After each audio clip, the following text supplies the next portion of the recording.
So here are a couple of tips to figure out and to know very quickly if a suit you're looking at is high quality or not.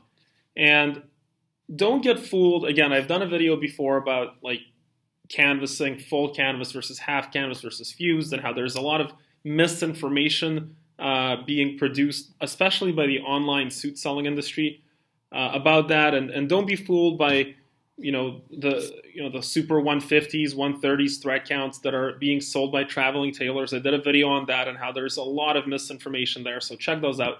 But here's a couple of very quick tips to figure out if the suit you're looking at is a cheap suit or not a cheap suit. And one thing to understand is that folks that sell suits that are not what they appear to be, and you figure this out after wearing them for a while, that they're not what they were sold to be because they don't hold up. But folks that do that, they don't put the cheap details in places where you can see them. In fact, what a lot of traveling tailors especially will do in order to really oversell the quality of their suit is they'll say, well, look, the button's made of horn, or we have, functional cuffs on the suit.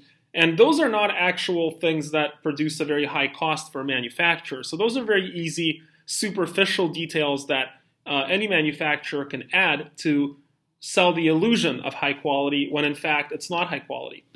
For example, functional buttonholes. I have it on my suit, custom suit and all that.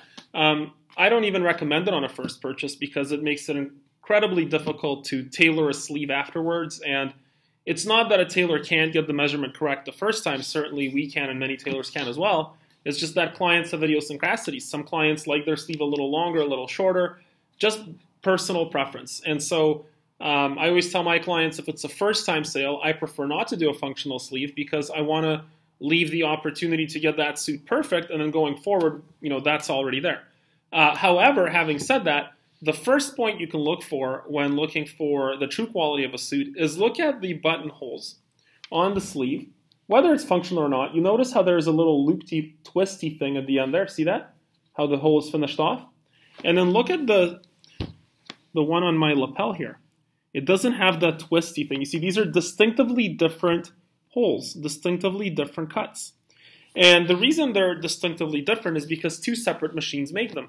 The machine that makes this particular lapel flower hole here is a $40,000 machine. We have 6 of them in our shop. It's a $40,000 machine, and a lot of tailors don't want to invest $40,000 or more if they have more machines that are needed simply to produce a flower hole. So what they'll do is they'll put a hole like this onto the lapel.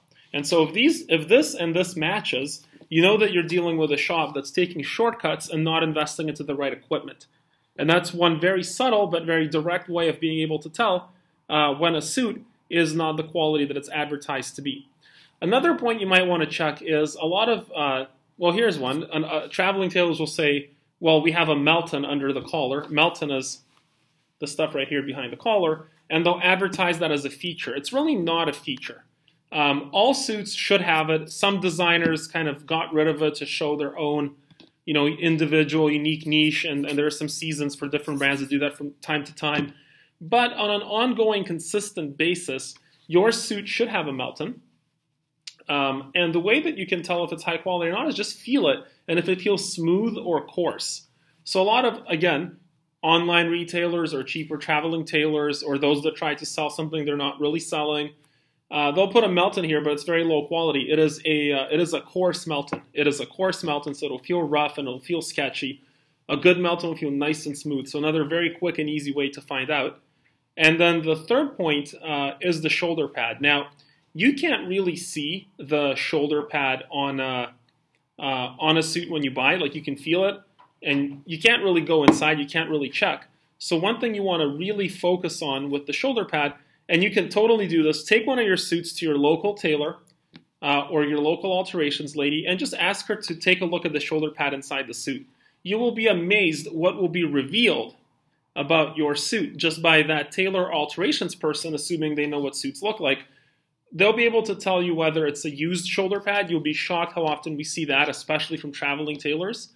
If it's a reconstructed shoulder pad, like it was not really meant for that suit, but they refurbished it to fit that suit. And again, you're being then therefore able to tell if you have a tailor that is high quality or a tailor that's taking shortcuts.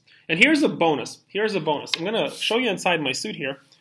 And you see everything is here. It's like one piece, just all one fabric. If you ever see what's called a gusset, and that is when you have the fabric, it ends here, and you'll see a distinctive line, and then they'll continue the fabric again from you. Like you'll see a distinctive line here or a distinctive line here where they ran out of fabric on that bolt, so they got another bolt of fabric that matches, and then they put that extra piece in. It's like a stopgap. It's called a gusset. If you see that on your suit or on a suit being sold, run away. Run away. It means that the suit that was being made, they ran out of the bolt of fabric, and instead of starting a new bolt from the beginning and throwing away some leftover pieces, they continued with an old bolt that they knew was not going to have enough to complete the suit, and then went into the next bolt. So they're just cutting corners and they're cutting costs, and they're making something that's improper and incomplete.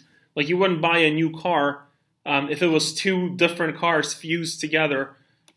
Why would you buy a new car like that? Why would you buy a suit like that? So there you go, 3+1, a bonus tip on how to tell suits apart. Leave a message on this post if you have any questions. Thank you.